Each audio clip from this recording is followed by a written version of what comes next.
Sebelum Anda duduk, bisa enggak tengok kiri kanan, kasih Merry Christmas, ya. Haleluya. Silakan duduk Bapak Ibu. Pertama-tama saya mau memberikan apresiasi dulu ya kepada teman-teman kita yang melayani dari semua panitia yang ada. Mereka pagi-pagi sekali sudah ada di sini. Mereka latihan juga beberapa kali dan juga spesial buat teman-teman yang di crowd, yang ada di lapangan. Hujannya luar biasa ya hari ini. Saya nggak pernah, kemarin itu rekor dari rumah saya ke sini itu 2,5 jam. Ya, ajaib memang kemarin itu ya. Tapi the show must go on gitu ya. Saya harus antar anak saya ke sini itu betul-betul perjuangan untuk memecah lautan, membelah lautannya ya. Tapi puji Tuhan tadi malam lihat Natalannya Army of God itu ramai sekali tadi malam ya. Dan tentunya saya bersyukur juga buat Anda semua yang hadir hari ini, hujan-hujan, tapi Anda tetap menerobos badai untuk tetap ada di sini ya. Praise the Lord. Ya, jadi bilang kiri kanan, saya bangga sama Anda ya. Kita harus saling memuji di sini. Haleluya. Ya, hari ini saya berkhotbah pagi dan siang. Nanti sore dan malam Pastor Lani yang berkhotbah. Mungkin bisa teman-teman kasih topik khotbahnya. Karena khotbah kita akan berbeda-beda. Nanti saya akan mulai dengan perjalanan iman Yusuf dan Maria. Ya, seringkali kita berpikir Natal itu sekedar perayaan. Kita lupa bahwa dalam kisah Natal itu ada orang-orang yang punya iman kepada Tuhan. Mereka adalah orang-orang yang enggak mudah, seperti Yusuf dan Maria yang akan kita pelajari pagi ini. Mereka adalah orang-orang yang membayar harga untuk pemakaian Tuhan dalam kehidupannya. Nanti kita juga lihat orang majusnya banyak sekali. Tapi mereka adalah orang-orang hebat. Mereka adalah pembesar-pembesar di negaranya. Lihat Yesus sebagai manusia. Kita hari ini komplit lihat Yesusnya. Karena Yesus itu kita nggak kenal cuman babynya. Bahkan kita kenal Yesus itu mati di kayu salib untuk menyelamatkan kita. Bahkan bangkit pada hari ketiga. Dan disaksikan Yesus terangkat ke surga kembali kepada Bapa. Itu kita melihat semua ceritanya komplit. Orang Majus itu enggak lihat itu semua. Mereka cuma lihat baby, mereka cuma lihat bayi. Tapi mereka bisa do the best di situ. Mereka bisa menyembah bayi Yesus yang adalah Tuhan. Itu luar biasa, iman yang hebat sekali. Makanya kalau Anda enggak kemana-mana, Anda bisa ikut sepanjang hari ini. Terus disambung sore dan malamnya. Tolong keluarkan lagi teman-teman. Itu nanti ada pastorannya akan khotbah tenang di tengah badai. Dan yang terakhir kualitas iman. Nanti hari tanggal 25 hari Rabunya kita akan banyak bicara tentang pengharapan. Nanti di akhir tahun saya mau ngomong tentang kasih kepada Tuhan. Karena iman, pengharapan dan kasih-kasih itu pada akhirnya dialah yang paling terbesar. Karena kasih itu bukan bicara tentang sesuatu yang kita persembahkan, tapi bicara tentang trust, dekat kepada Tuhan. Itulah kasih pada akhirnya nanti. Anda excited saudara? Amin. Exciting ya, betul ya. Kita exciting untuk sesuatu yang luar biasa ini. Katakan amin. Mari kita buka Matius pasal 1. Matius pasal 1 ayat 18. Matius 1 ayat 18, perhatikan. Kelahiran Yesus Kristus adalah seperti berikut. Pada waktu Maria, ibunya, bertunangan dengan Yusuf, katakan bertunangan. Kita tahu arti kata tunangan, artinya mereka belum sah sebagai suami istri sebetulnya. Ada jenjang berikutnya yang mereka akan lakukan sebagai suami istri. Mereka masih bertunangan. Tapi dikatakan begini, ternyata ia mengandung dari Roh Kudus sebelum mereka hidup sebagai suami istri. Mereka belum melakukan hubungan suami istri. Ayat ini luar biasa. Penulis Matius ini menulis dengan kata ternyata. Bahasa Ibraninya dilalah. Nggak tahu ya apa itu dilalah bahasa Jawa. Ternyata, coba bayangin. Saya baca sebuah medsos. Ada orang menikah, kaget suaminya. Ternyata istrinya yang baru diberkati pernikahan tapi bukan dari orang Kristen. Baru mereka diberkati dalam pernikahan itu, ketahuan bahwa perempuannya sudah mengandung. Bisa paham ya? Kata ternyata, tidak pernah diduga. Loh kok begini ya? Loh kok bisa ya? Anda bayangin, jadi seorang Yusuf bagaimana? Makanya nggak heran di ayat 19 dikatakan begini. Karena Yusuf suaminya, seorang yang tulus hati dan tidak mau mencemarkan nama istrinya di muka umum, ia bermaksud menceraikannya dengan diam-diam. Hati mana seorang pria yang tahu bahwa ternyata pasangannya ternyata kok sudah mengandung. Pasti nggak ada yang bisa menerima kan. Tapi saya melihat di sini adalah kualitas seorang Yusuf yang luar biasa menurut saya. Ya. Tuhan Yesus itu cinta semua orang. Yang percaya katakan amin. Tuhan Yesus itu cinta semua orang. Tapi untuk pemakaian Tuhan mencari orang-orang yang hatinya benar. Saya ulangi lagi. Tuhan cinta semua orang. Dia cinta saya, dia cinta Anda. Tuhan cinta kita semua. Dia memberikan nyawa kepada semua orang.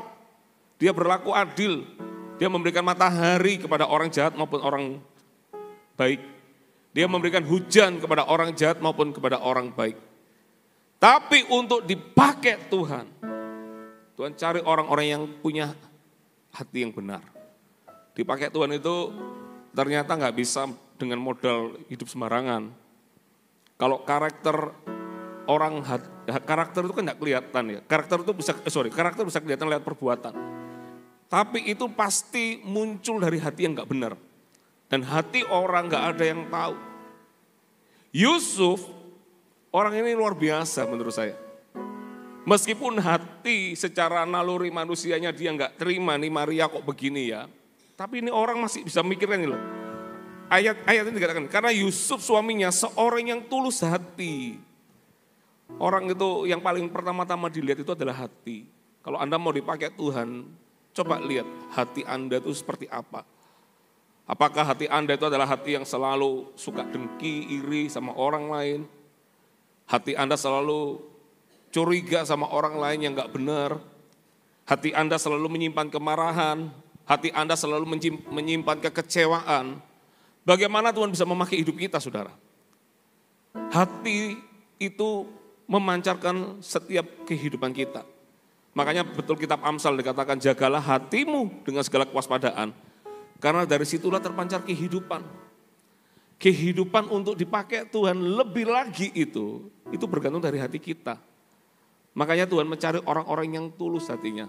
Saya bersyukur di gereja kita meskipun tidak sempurna, banyak kekurangan. Tapi saya lihat banyak orang-orang yang melayani Tuhan itu tanpa ada embel-embel tertentu untuk ingin dilihat atau apa. Ya.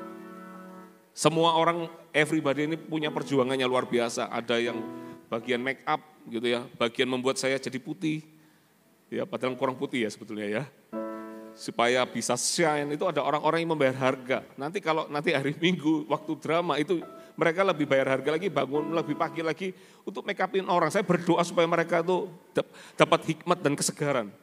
Bahaya soalnya kalau itu make upnya bisa blobor gitu ya.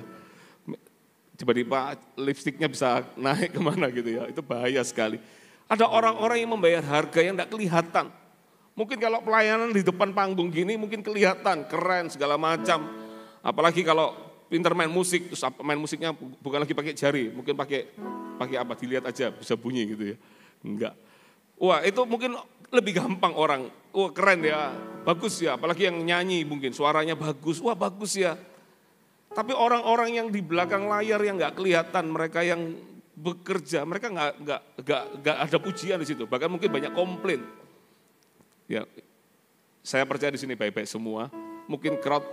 Kenapa kok nggak dipayungin loh? Padahal dia itu memberikan payung itu juga jasa loh. Tapi kita bisa marah-marah sama dia juga. Mengarahkan orang asyir itu juga nggak gampang. Silakan duduk di sini. Kadang orang punya pilihannya masing-masing. Tapi Tuhan itu melihat hati. Kalau kita lihat bahwa kok orang itu dipakai Tuhan ya, kenapa aku enggak ya? Sebetulnya sederhana aja. Coba dicek hatinya orang itu. Kalau hatinya benar, Tuhan akan pilih. Yusuf ini saya percaya di antara sekian banyaknya orang di waktu itu, meskipun tidak sebanyak sekarang, zaman sekarang, tapi Yusuf ini adalah pilihan. Yusuf dan Maria adalah pilihan. Karena Tuhan melihat ini orang-orang yang hebat. Kalau Anda lihat nanti Maria, salam hai Maria, engkau dikaruniai. Padahal karunia itu mungkin bayangannya Maria dapat apa nih, mujizat apa. Ternyata kamu akan mengandung, padahal kamu belum bersuami. Itu enggak gampang. Tapi saya melihat kualitas seorang Yusuf dan Maria adalah orang-orang hebat yang punya iman lebih di dalam Tuhan. Dan sebelum mereka menjalani perjalanan imannya, yang Tuhan lihat pertama-tama adalah kualitas hati orang itu. Ini orang hatinya luar biasa. Saya mau tanya sama Anda, siapa yang mau dipakai Tuhan di sini? Siapa yang mau dipercaya Tuhan lebih lagi? Yang sungguh-sungguh mau angkat tangannya, yang gak usah setengah tiang, semua mau semua ya. Coba ngomong sama diri Anda, dimulai dari hatimu, pembagian Tuhan itu. Tidak ada yang tahu. Hati kita ini tidak ada yang tahu. Kadang-kadang kita pun juga nggak tahu hati kita. Tapi kalau Anda hari ini mau sungguh-sungguh mengalami Tuhan lebih lagi, mulailah dengan hati ini. Hati yang tulus. Tuhan, tidak cari apa-apa, yang ku cari Engkau Tuhan. Amin. Punya kualitas hati seperti Yusuf ini. Dan ini luar biasa. Orang kalau tulus hati dikatakan, dan tidak mau mencemarkan nama istrinya di muka umum. Zaman sekarang masukin sosmed, biar kapok katanya gitu. Masukin sosmed, beritakan yang heboh sekali supaya orang ini hancur gitu. Itu coba orang kalau selalu melakukan itu sebetulnya dari hati orang itu sebenarnya. Tapi Yusuf ini hebat ya. Dia berak kecewa enggak? Berak lah. Berak marah enggak? Berak harusnya. Ya pasti. Hati mana seorang calon suami yang tiba-tiba lihat istrinya kok mengandung. Itu enggak gampang. Pasti marah dia, kecewa. Tapi dalam marahnya pun orang ini masih menjaga hidup. Ini hebat. Kadang orang kalau sudah marah lupa dirinya anak Tuhan. Wes, enggak Kristen-Kristenan gitu ya. Enggak Tuhan-Tuhanan, marah dia ungkapkan kemarahannya dengan luar biasa. Tapi ini kualitas menurut saya, ini orang luar biasa. Dan saya berdoa, jemaat Gereja Mawar Siaron, jemaat GMS, punya kualitas hati seperti ini. Yang amin hanya 4 orang. Yang lain memilih main aman-aman saja di sini. No, Anda dan saya harus. Makanya ada lagu dikatakan begini. Selidiki aku, lihat hatiku, apakah ku sungguh mengasihimu, Yesus. Hanya Tuhan yang tahu, Kau yang maha tahu, yang menilai hidupku. Tak ada yang tersembunyi bagimu. Kalau orang bisa menjaga hidup karena dia tahu, telah kulihat kebaikanmu yang tak pernah habis di hidupku. Ku berjuang sampai akhirnya Kau dapati aku tetap setia. Orang kalau tahu Tuhan itu baik, dia pasti jaga hidup. Mungkin alasan Yusuf tidak mencemarkan nama istrinya di waktu itu, karena dia masih takut akan Tuhan. Dia tahu ada Tuhan dalam hidupnya, makanya itu orang akan jaga hidupnya. Kadang orang itu kalau sampai gampang berbuat jahat sama orang lain itu, pertanyaan saya sederhana. Kamu tidak takut akan Tuhan kah dalam hidupmu? Kadang-kadang Tuhan, ya aku tahu Tuhan, tapi jujur Tuhan tidak ada dalam hidup orang itu. Kalau dia hidupnya sembarangan. Do you understand what I mean? Yes, mudeng, very mudeng. Anda bisa tangkap ini. Orang kalau ada takut akan Tuhan, dia akan jaga kok hidup itu. Saya ngomong gini bukan ngomong untuk Anda saja. Juga bukan ngomong hanya kepada orang yang streaming. Tapi ngomong juga kepada diri saya. Kalau ada Tuhan di hidup kita akan lebih menjaga hidup kita, saudara. Amin ya. Ayat 20 perhatikan.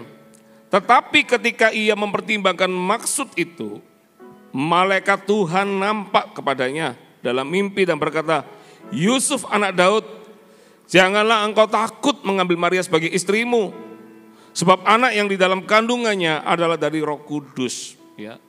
Tuhan itu tetap luar biasa. Dia akan tinggalkan kita dalam pergumulan manusia. Tuhan akan tinggalkan anak-anaknya. Tuhan bisa pakai segala macam cara untuk menguatkan kita. Kenapa malaikat Tuhan harus menampakkan diri kepada Yusuf? Kalau jenis ini nggak bisa dengan manusia ngomong, Sub nggak apa-apa terima aja, nggak bisa kuat dia pasti. Sub sudahlah nggak apa-apa, kamu kan orangnya baik ya, nggak bisa, nggak akan masuk. Makanya perlu Tuhan sendiri yang datang untuk berbicara. Ya. Saya kemarin cerita ada satu oma-oma yang mengenal Tuhan Yesus. Karena oma ini adalah orang yang nggak bisa diomongin manusia, anaknya Kristen. Ajain omanya ini, ayo oma ke gereja, mama ke gereja. Ayo mama harus mengenal Tuhan Yesus, nggak mau mamanya. Selalu menolak, padahal anak-anaknya melayani Tuhan semua, nggak mau. Dia punya pendirian yang kuat, nggak mau. Pokoknya aku nggak mau kenal Tuhan Yesus. Nah, kadang-kadang ada jenis-jenis tertentu yang nggak bisa hanya dengan manusia bicara. Tuhan yang bisa intervensi di situ. Ternyata Tuhan datang dengan berjubah putih. Tuhan datang dengan membawa hati. Hati itu ditaruh di kepalanya. Dan yang luar biasa dari kesaksian itu, Tuhan yang menampakkan diri ke orang itu, ngomong sesuatu yang Yesus berkata, sama. Dikatakan bukan kamu yang memilih aku, tapi aku yang memilih kamu. Oma itu dari Surabaya, dia bilang gini, Pastor sambil medok bilang begini, aku sudah gak bisa melayu kemana-mana, aku gak bisa kemana-mana, sudah ditodong saya gitu katanya. Umur 80 baru dibaptis bulan Agustus tahun ini. Aku sudah gak bisa lari kemana-mana gara-gara Tuhan Yesus berkata, bukan kamu yang memilih aku yang memilih kamu. Itu kalau seandainya Omar berkata, tidak, matilah mungkin ya. Hari itu nyawanya habis karena Tuhan sendiri sudah memberikan penampakan. Tapi untungnya Oma itu memberikan hatinya untuk berkata, Tuhan itu sayang sama kita. Tuhan berbicara jelas di situ. Tuhan sayang sama Yusuf ini. Mungkin dalam hati gundah gulana, kepikiran gimana ini, kok gini Maria. Pasti tuh hatinya paling marah tuh kecewanya sama Maria. Maria kok begini ya? Aku pikir dia ini orang yang menjaga hidup. Kok begini ya? Kok begini ya? Ya. Dan saya ngelihat nanti kalau ada ayat compare di kitab Lukas, saya nggak lihat Maria membela dirinya. Nggak ada dalam cerita itu Yusuf dan Maria berdebat masalah kenapa ini terjadi, kan gitu. Nggak ada. Maria punya perjuangan imannya sendiri, Yusuf punya tantangan iman sendiri. Yusuf mungkin kecewa sama Maria, kok gini Maria? Kok enggak seperti yang tak bayangkan ya Maria ini ya? Makanya sometimes dalam hidup ini enggak bisa pakai klarifikasi dari manusia dalam sebuah masalah.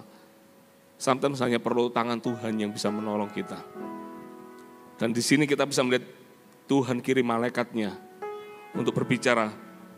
Dikatakan, kok bisa tahu ya? Ketika Yusuf memikirkan, dia kan ngomong dalam hatinya. Nanti tak ceraikan diam-diam. Kan tidak ada yang tahu. Dalam muka bumi ini ya, tidak ada satupun yang bisa disembunyikan di dalam Tuhan. Kalau Anda mungkin dalam pergumulan berdoa, kayaknya kok doaku kok nggak dijawab-jawab, ya jangan salah dulu. Jangan salah sangka dulu.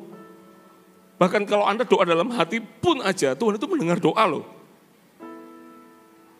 Aminnya cuma 1 juta orang. Tuhan itu mendengar. ini dia diam-diam. Kok bisa ya Tuhan itu kirim malaikatnya, langsung ngomong to the point. Dikatakan dalam mimpi dan berkata, Yusuf anak Daud, janganlah engkau takut mengambil Maria sebagai istrimu. Luar biasa ya, Tuhan itu pas di dalam hatinya. Sebab anak yang di dalam kandungannya adalah dari Roh Kudus. Ia akan melahirkan anak laki-laki dan engkau akan menamakan dia Yesus.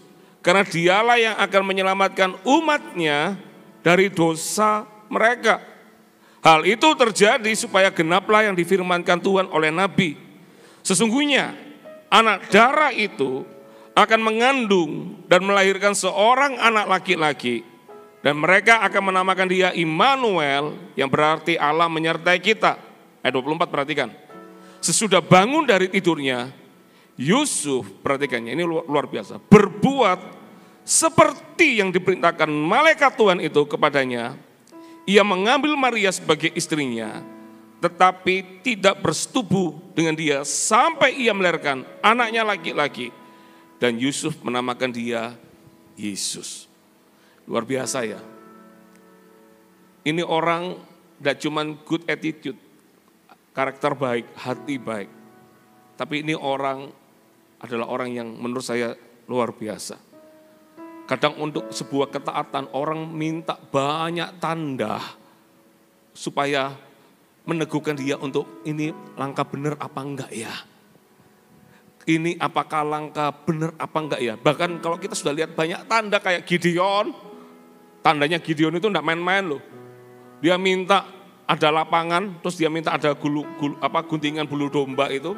Ketika saya lupa yang pertama-tama itu minta yang kering yang mana? Kering lapangannya, terus yang basah cuman embunnya cuman di gulungan bulu domba, atau saya kebalik ya.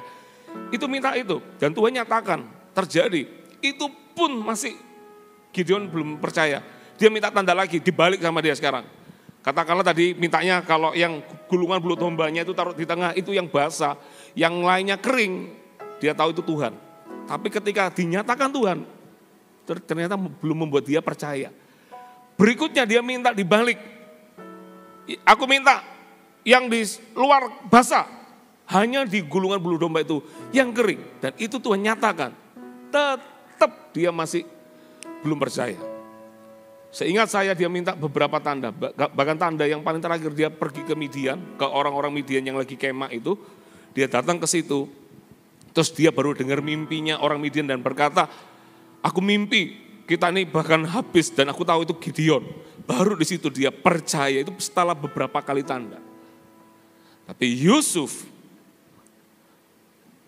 dalam mimpi loh, mimpi, enggak penampakan langsung, dalam mimpi. Tuhan ngomong sama dia. Langsung dia enggak pakai berpikir ulang. Ini orang hatinya itu loh.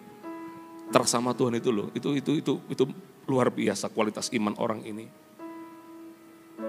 Amin, saudara. Coba tanya, Anda Kristen enggak? Saya suruh tanya tetangganya, bukan gini-gini. Tanya, Anda Kristen enggak? Anda punya kualitas iman seperti ini enggak? Sometimes kita mengaku kita percaya Tuhan, tapi seringkali hanya cuma di perkataan, tapi tidak dalam perbuatan. Percaya sih Tuhan, kalau seandainya ada tanda.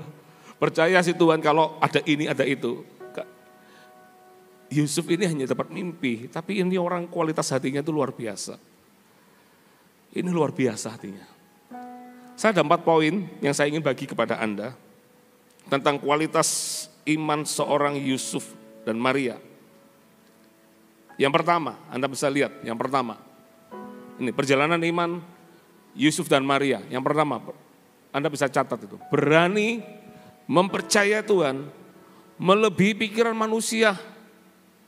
Sometimes dalam pemakaian Tuhan dalam hidup kita nggak bisa pakai logika kita. Kata-kata Pastor Lani itu selalu terngiang-ngiang. Itu sudah jadi hak paten dalam kata-kata itu. Tuhan itu bukan untuk dipercayai. Tuhan itu bukan untuk dimengerti. Tapi untuk dipercayai. Saya ulangi lagi ya. Tuhan itu bukan untuk dimengerti, tapi untuk dipercayai. Semakin kita coba mengerti Tuhan, Nggak akan bisa masuk dalam logika kita. Makanya konsep Tuhan menjadi manusia, banyak orang nggak bisa masuk dalam pikiran mereka.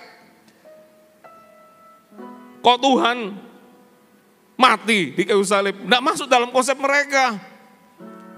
Disuruh percaya saja itu susah. Apalagi yang menjalani kayak Yusuf dan Maria, itu lebih gak gampang lagi. Bisa tangkap ini enggak, saudara? Pagi-pagi kita diajak berpikir tentang iman hari ini pagi ini ya. Untuk percaya saja, terima Yesus sebagai Tuhan dan Juru Selamat aja, itu lebih gampang sebetulnya. Dibanding untuk menjalani seperti Yusuf dan Maria. Karena dia yang jadi pelakunya di situ. Jadi pemainnya, itu gak gampang. Kalau ada orang berkata, dia hamil tapi bukan karena manusia, Anda pasti akan menghujat orang itu. Kok bisa? Saya baca sebuah, pernah tahun 80-an atau tahun 70-an ya, tahun 70 sampai 78 atau 75, pokoknya antara tahun itu. Pernah heboh katanya, seorang bayi yang di dalam kandungan bisa berdoa atau bernyanyi gitu di dalam kandungan itu bikin heboh seluruh Indonesia. Ya, gara-gara Menteri Penerangannya juga menyebarkan itu, jadi heboh di Indonesia pernah itu. Sampai hari ini orang berkata itu hoax mungkin bisa jadi segala macam. Jadi banyak hal tidak gampang loh, mempercayai Maria ini nggak gampang. Tapi coba lihat, kalau Yusuf dan Maria bisa menjadi pemain di dalam kelahiran Tuhan Yesus, karena mereka punya ini, loh hilang. Saya pikir masih ada. Karena mereka punya kualitas iman yang berbeda. Mereka lebih mempercayai Tuhan melebihi pikiran manusia. Mau lihat pertolongan Tuhan? Mau lihat pemakaian Tuhan? Anda dan saya harus mempercayai Tuhan lebih daripada pikiran kita. Mana bisa Tuhan? Itu selalu kata-kata orang pesimis. Nggak mungkin Tuhan. Tuhan itu bisa memakai segala macam cara. Ya. Kadang-kadang dalam hidup ini kalau kita batasi dengan pikiran manusia, kita nggak akan pernah lihat mujizat sebetulnya. Ada satu istilah dalam teologi itu, teologi tidak percaya mujizat sebetulnya. Jadi mujizat itu selalu coba dipakai ilmiah untuk menjelaskan. Tembok Yeriko katanya itu roboh itu gara-gara ada frekuensi suara.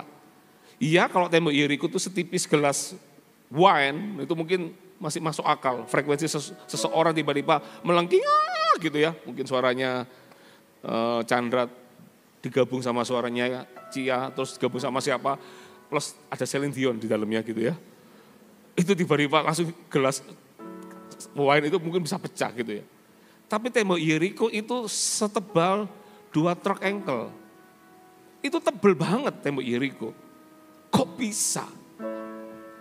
Bagaimana orang bisa membelah lautan dengan tongkat kayu sederhana? Kayu yang sederhana itu ada Tuhan di dalamnya. Karena Tuhan yang berkata, dengan apa? Musa berkata, dengan apa aku bisa membebaskan orang Israel? Itu apa yang ada di tanganmu? Dengan tongkat itu. Bukan tongkatnya sih, Tuhan. Setiap kali tongkat itu diarahkan, itu melambangkan ada Tuhan di dalamnya.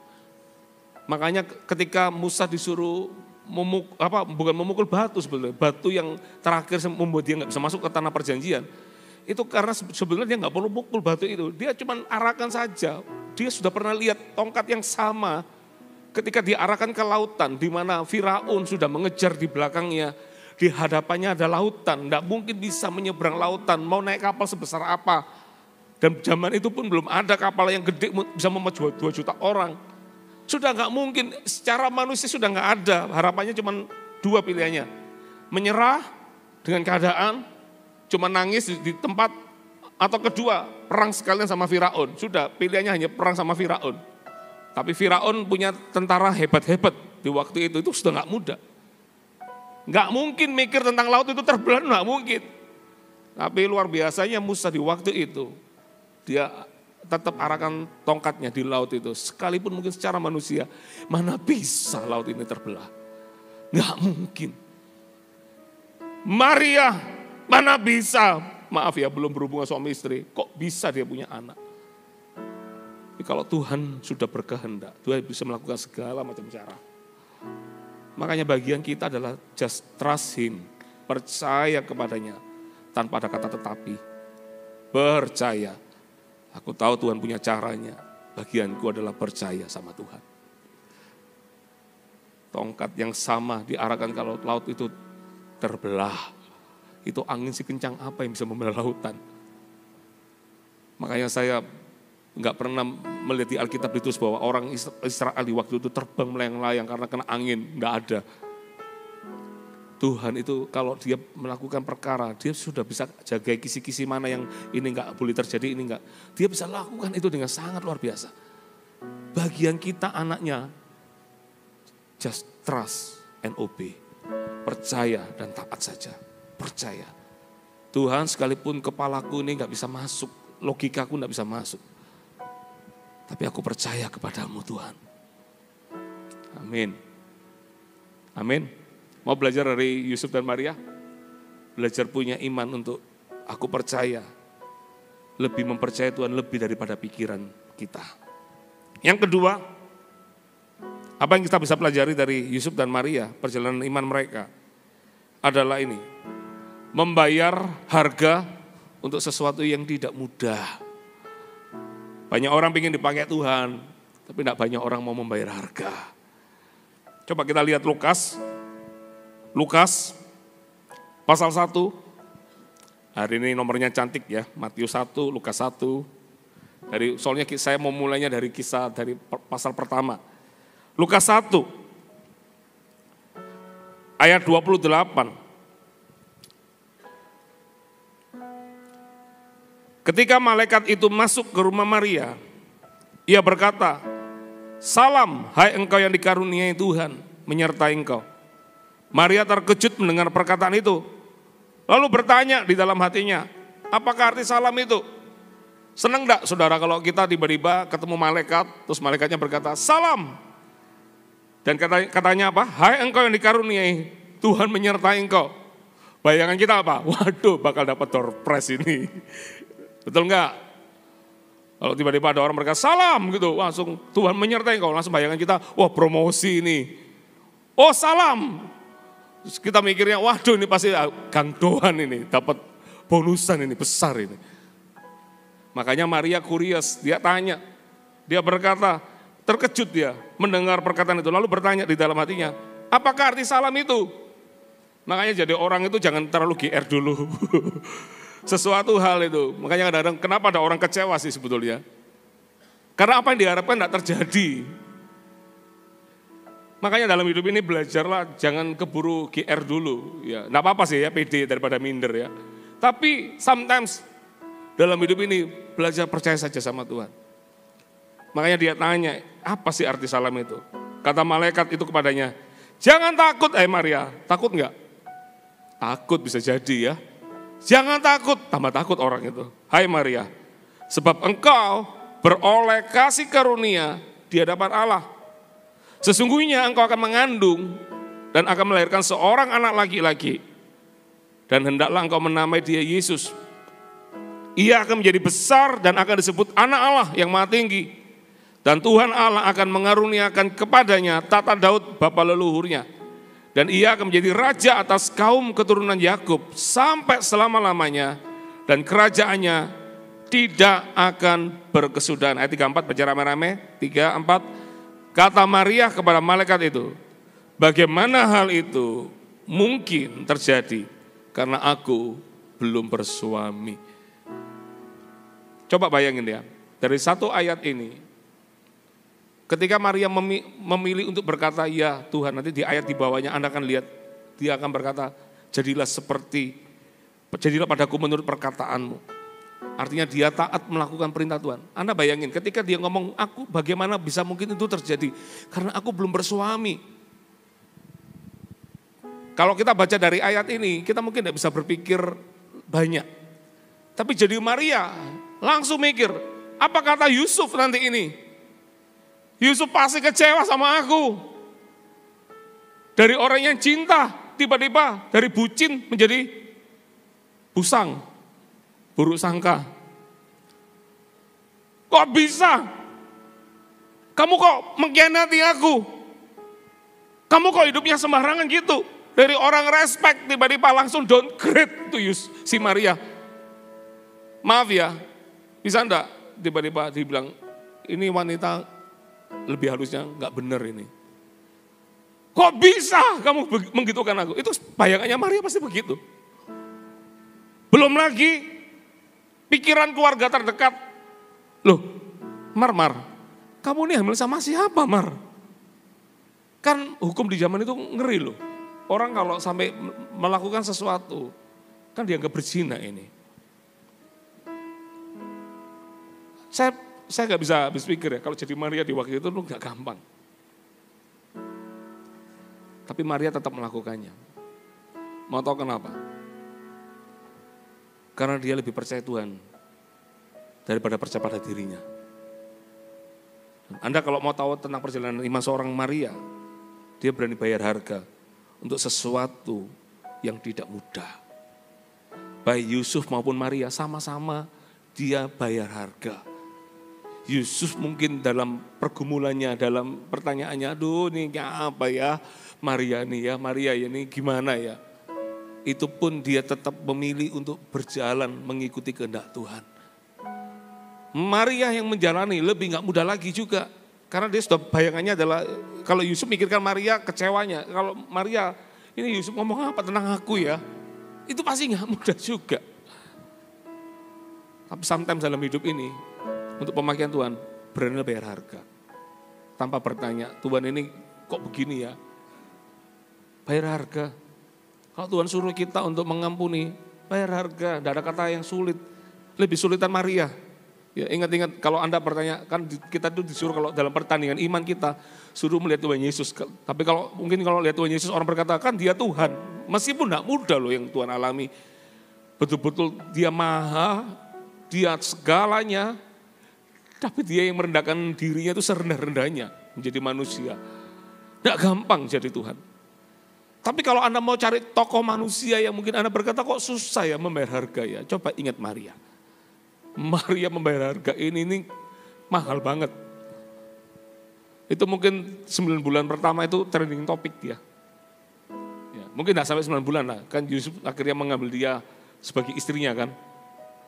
Dia mengambil sebagai istrinya tapi maaf tidak bersetubuh. Dia mengambil Maria sebagai istrinya. Supaya tidak mencemarkan kan gitu Yusufnya. Tapi itu pasti bulan-bulan itu pasti gak gampang. Belum lagi yang paling berat itu 9 bulan Yusuf ini kadang-kadang mungkin sisi manusianya mikir kok gini ya Maria, mungkin gitu ya. Mungkin gak gampang, saya yakin gak gampang. Maria menghadapi banyak orang di situ juga gak gampang. Tapi Maria memilih membayar harga untuk pemakaian Tuhan. Mau dipakai Tuhan? Mau dipakai Tuhan? Bilang, ada harganya. Ada harganya. Anda siap loh, kadang-kadang Anda bisa disalah mengerti sama orang. Loh, sudah mulai mikir ini, salah mengerti. Aduh ya Tuhan, gak mau gak mau salah mengerti, maunya dimengerti orang. Mau dipakai Tuhan? Ada harganya. Nanti mungkin Anda akan diomong-omongin sama orang. Tuh, ini segala macam, Anda mungkin bisa difitnah, mungkin apapun Anda bisa diomong-omongin banyak hal. Masihkah Anda mau tetap cinta Tuhan? Apakah hatinya lebih berat masih oh Tuhan, gak ada sinar di sini, gak apa-apa, wis kebablasan. Mau enggak masih mau dipakai Tuhan? Mungkin salah mengerti sama orang. Mungkin Anda harus bangun latihan, sudah berapa ratus kali latihan tadi. Ya, bikin kompak, segala macam, banyak tantangannya di situ. Masihkah kita mau melayani Tuhan? Nanti Anda akan dimarahin sama si pro enggak ya, si pronya baik-baik. Tadi telat ini, harusnya begini segala macam.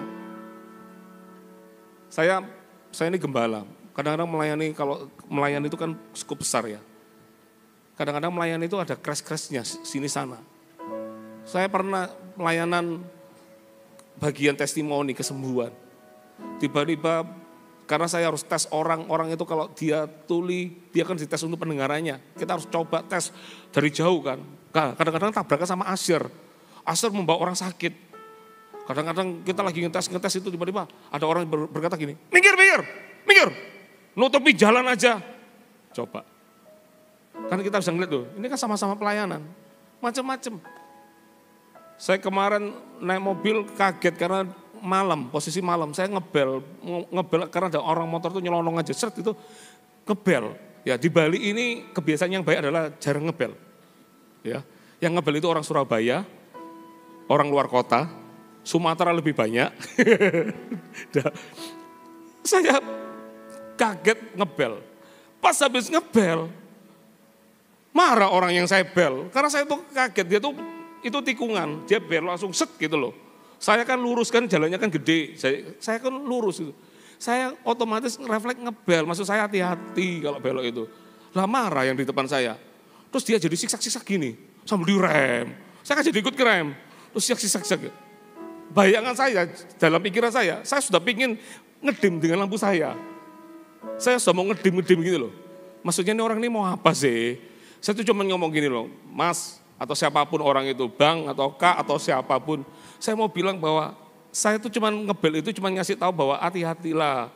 Karena kalau kamu sampai terjadi apa-apa, yang rugi itu bukan cuma kamu, aku juga rugi, tapi kamu lebih rugi, kamu kena tabrak aku, kan gitu. Marah, gini-gini direm lagi, gini-gini kan. Pingin dari ngedim, bayangannya mau ngedim, mau tak bel lagi saudara. Sebelah kiri saya ada Pastor Lani. Tapi di situ saya cuma bilang, gak usah ngurusi inilah. Wes lah, ngapain sih mau ngebel juga. Sekaligus ada suara malaikat. Go, sudah go, gak usah go gitu ya. Pastor Lani ngomongin sudah go, gak usah ini. Ya sudahlah, tapi saya tahu, sometimes dalam hidup untuk dipakai Tuhan ya, kita tuh gak bisa pakai semau kita loh dalam hidup ini. Kadang belajar untuk mengikuti Tuhan itu lebih. Tuhan maunya engkau tuh apa sih? Aku mau taat saja. Amin. Perasaan tadi waktu itu saya pikir masih 20 menit loh. Kok tiba-tiba jadi 3 menit ini? Apakah konslet timernya? Mau gak berani bayar harga kita saudara? Kadang pelayanan itu ada gesekan. Mau masih melayani Tuhan? Bayar harga. Oh kalau boleh buka-bukaan, semua orang mana dia nggak diproses di dalam hidupnya. Termasuk yang ngomong ini pun juga banyak prosesnya. Tapi yang membuat orang itu bisa dipakai Tuhan atau tidak itu, tergantung dari keputusan orang itu. Saya akan berkata, saya mau membayar harganya. Saya mau bayar harga. Amin. Yang ketiga, perjalanan iman Yusuf dan Maria yang ketiga. Ini. Menjaga hidup supaya rancangan Tuhan terjadi dalam kehidupannya, bukan menghancurkannya. Yusuf itu ketika dia tahu Maria mengandung, terus dia kan dapat mimpi dari malaikat, dan malaikatnya setelah dapat mimpi itu Yusuf langsung kan disuruh dalam mimpinya kan disuruh mengambil Maria menjadi istrinya. Langsung Yusuf nikahi. Yang hebat dari Yusuf apa? Saya ulangi ya, dia tidak bersetubuh dengan istrinya. Padahal itu sudah sah. Seandainya orang itu sudah sah, dia bisa melakukan apapun buat Maria. Tapi ini orang tetap menjaga hidup. Kadang ada orang kena masalah itu, dia akan berkata, ya sudah, nasi sudah jadi bubur, buburnya tak gosongkan sekalian. Gitu ada orang berkata. Pokoknya aku akan lebih buruk lagi, lebih parah dalam hidupnya. Come on lah. Tidak boleh. Makanya dalam hidup ini perlu orang sudah mengalami begitu ya. Dia tetap menjaga pikirannya dengan baik. Dan tindakannya itu loh. Kok bisa ya? Saya ketika bayangkan Yusuf ini orang, makanya Tuhan tidak salah pilih orang. Dimulai dari ketulusan hati. Tapi orang ini punya kualitas sebagai seorang anak Tuhan. Dia jaga hidup. Dia tidak kotori hidupnya. Dia tidak mau rancangan Tuhan hancur. Dia tetap pegang rancangan Tuhan dalam hidupnya. Hebat ya. Dia bisa mengendalikan dirinya, menguasai dirinya. Dia nggak mau, ini baby ini akan menjadi juru selamat. Aku nggak boleh kotori. Ini orang ini sudah masuk buah roh yang ke-9, penguasaan dirinya hebat. Nggak gampang kamir, nggak gampang jatuh dalam dosa. Dia pegang teguh pendirian. Ini hebat. Sometimes dalam hidup ini perlu berdiri teguh untuk melakukan kebenaran. Ini loh Yusuf. Dia jaga hidup. Ngalami itu dia jaga hidup. Yang keempat, yang terakhir. Apa yang keempat? Perjalanan iman Yusuf dan Maria yang keempat adalah sepakat untuk menghidupi setiap perkataan dan rancangan Tuhan dalam kehidupannya. Saya mau buka ayat terakhir saya, Lukas pasal 1, ayat 35. Dari ayat 34, kata Maria kepada malaikat itu, bagaimana hal itu mungkin terjadi karena aku belum bersuami? Jawab malaikat itu kepadanya, Roh Kudus akan turun atasmu dan kuasa Allah yang maha tinggi akan menaungi engkau. Sebab itu, anak yang akan kau lahirkan itu akan disebut kudus anak Allah. Dan sesungguhnya Elisabet sanakmu itu, ia pun sedang mengandung seorang anak laki-laki pada hari tuanya. Dan inilah bulan yang ke-6 bagi dia yang disebut mandul itu. Ayat 37, sebab bagi Allah tidak ada yang mustahil. Ayat 38, baca rame-rame 34. Kata Maria, sesungguhnya aku ini adalah hamba Tuhan. Jadilah padaku menurut perkataanmu itu. Lalu malaikat itu meninggalkan dia. Yang keempat, perjalanan iman Yusuf dan Maria adalah mereka sepakat untuk menghidupi setiap perkataan dan rancangan Tuhan. Tahu buah yang paling terbaik dalam hidup kita yang bisa kita persembahkan di hadapan Tuhan itu apa? Ketaatan. Taat. Ada orang berkata, ya Tuhan, tapi perbuatannya nggak sesuai dengan ya Tuhannya. Oh, aku akan mengasihi engkau, aku akan mendukungmu sepenuhnya. Tapi kadang hanya perkataan, tapi dia nggak lakukan. Kalau Maria dan Yusuf, dia nggak cuma sepakat dengan perkataan, dia sepakat dengan perbuatannya. Dia taat sama Tuhan. Jadilah seperti yang kau mau, jadilah kehendakmu di hidupku seperti yang kau mau. Meskipun aku tidak mengerti, meskipun aku tidak paham, tapi aku belajar percaya kepadamu. Apapun yang kau mau aku lakukan, apapun yang kau mau terjadi di hidupku, perbuatlah Tuhan. Aku mau sepakat kepadamu. Sometimes dalam hidup ini belajar untuk berkata, Tuhan, aku mau percaya kepadamu. Dan kalau kita percaya kepada Tuhan, tidak mungkin Tuhan permalukan kita. Tuhan akan angkat kita. Makanya kenapa cerita tentang Yusuf dan Maria dalam kelahiran Yesus selalu menjadi tokohnya juga. Karena mereka membuktikan mereka punya kualitas iman yang hebat dalam mengikut Tuhan. Tidak cuman ikut Tuhan itu cuman gampangnya. Tidak ikut Tuhan itu nggak cuman yang mudah-mudahnya. Tapi dia ikut Tuhan itu, bahkan dia membayar harga yang tidak mudah. Tapi dia tetap taat dan percaya kepada Tuhan. Dan Tuhan mencari kualitas iman anak-anak Tuhan seperti ini ada di GMS. Amin. Mau ikut Tuhan sungguh-sungguh? Mau membayar harga? Mau belajar mempercayai Tuhan lebih dari pikiran kita? Kalau Anda mau kasih tepuk tangan yang paling meriah buat Allah kita. Mari kita bagi berdiri. Thank you Jesus, thank you Lord.